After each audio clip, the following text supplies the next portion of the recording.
On the 11th day of LISTENMAS, Steve Pretty gave to me space encoded sonically. Merry LISTENMAS and a happy new year, everyone. Nearing the end of my 12 days of LISTENMAS, helping you to listen like a musician as we go into 2026. And today we're talking about the idea of sound design, or rather where the music that we're listening to is situated. I think this is really undervalued when we're thinking about the different elements of music and how we can listen more deeply, because the idea of where a sound is situated tells us a lot about this sound. Now, I'm speaking to you in this small studio that has been specifically acoustically treated so that the sound doesn't bounce around very much. But if I were talking to you in a big church, in a cathedral, in a cave, any of these spaces, it would feel very different. And that's why what we can do these days is synthesize the idea of placing sound in different spaces. So I'm doing that today in my tiny studio with this. Now, this has got inside it a spring. Here you go. There's the spring you can hear.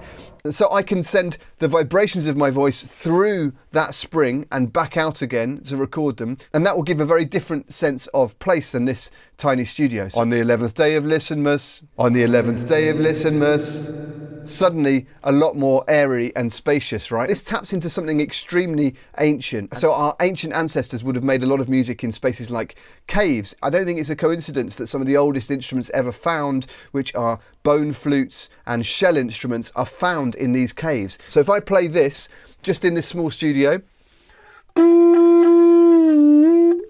it sounds nice, but it's not bouncing around everywhere. If I play this through this spring, in other words, simulating an ancient cave,